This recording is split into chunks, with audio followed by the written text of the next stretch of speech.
specific beyond objective. Don't take it personally or emotionally. Anyone else?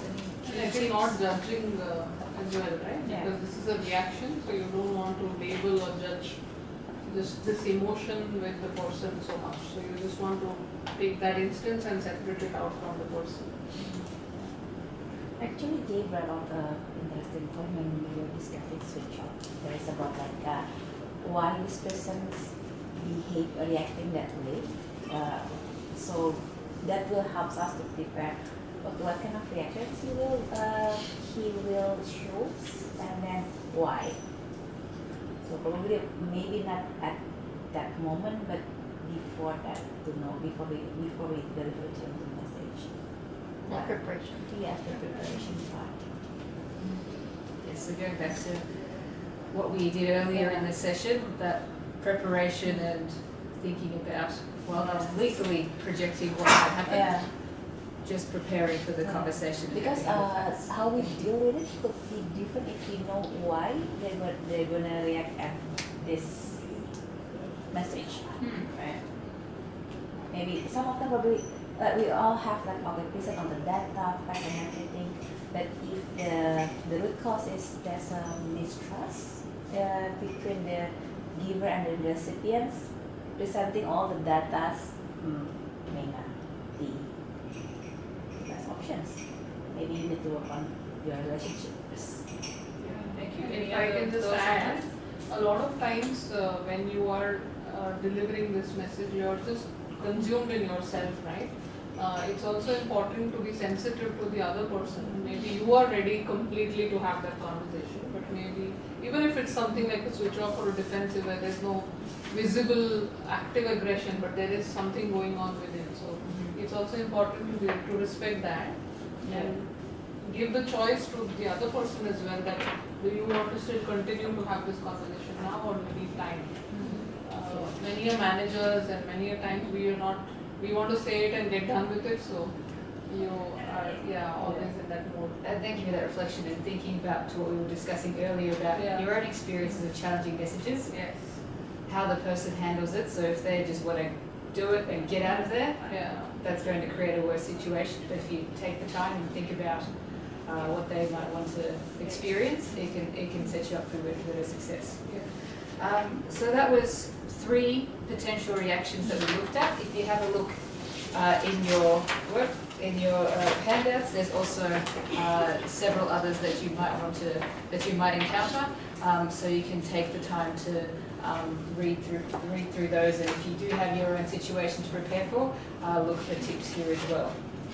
Any other questions or thoughts about the reactions to challenging messages?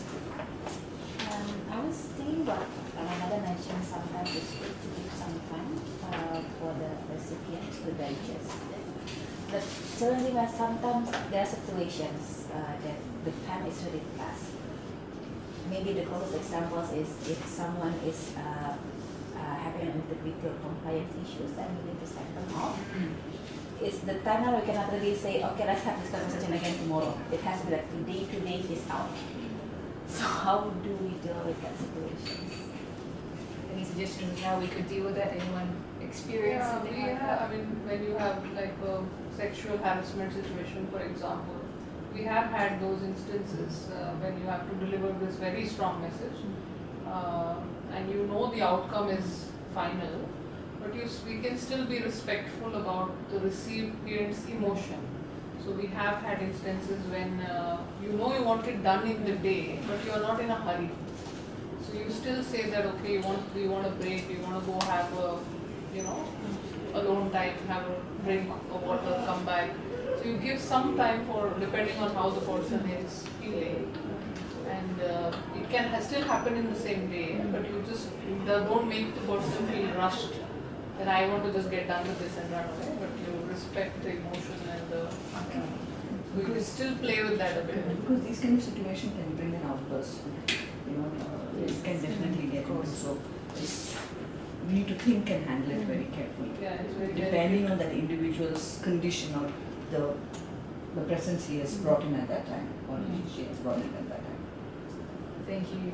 Right on, Jayanthy, it's what I got from that, it's about using the space you have and within the situation to do the best you can. And again, linking it back to how is it for the other person. If you've attempted to give them time and space with whatever constraints you have, that perhaps might help. Does that help your situation? Yeah, I think so. Yeah, we can work with it on the patients actually, not feeling harsh. I think that's what the point of that. So for one of the final parts of today, I want us to reflect back on our own situation. So at the start of the session with Jay, we looked at the first 3 questions about your own situation. I'd just like you to take a minute now to reflecting on the reactions that you've dealt with and the suggestions for them, as well as your own experience of delivering a challenging message. Just take a minute to write down some notes on how you might be able to address your situation when you get back to work.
Let's wrap up in 10 seconds.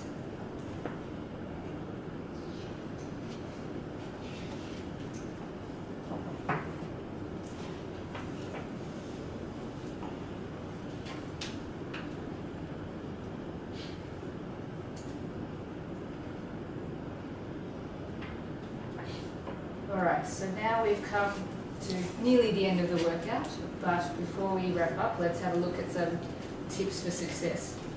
So you can see on the back of your handout, you also have the 5 tips for success, and this is about, again, when we look at the purpose of today, about delivering them as painlessly as possible, painlessly for both you and the recipient, and then empowering both parties to emerge stronger and wiser. So the first top tip, make the conversation about the differences and not who's right or wrong. So as we discussed at the start, it's not about the blame game, but and as we discussed here, about being objective. As came up in the examples. Avoid presenting your story as the truth, and again, in dealing with the reactions, there was a lot about letting them express their side and not coming with your truth.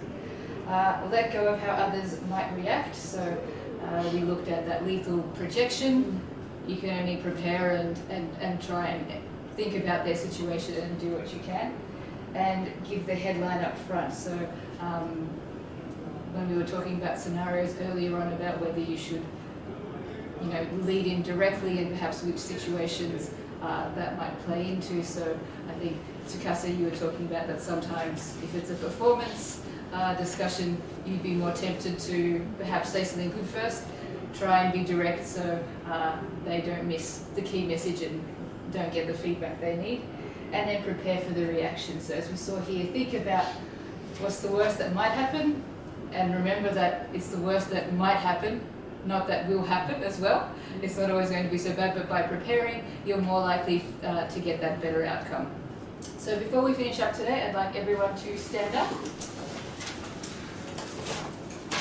And just quickly, we're going to popcorn style share our top learnings. So just quickly in one sentence, say one thing you're going to take away and do differently when delivering challenging messages after today's session. So pop out when you're ready. I will be more empathy. Oh, here, there, I said it was story, so avoid presenting my story as a truth. I'll avoid judging the person. I'll get more prepared and be ready to face the situation. Avoid judgments.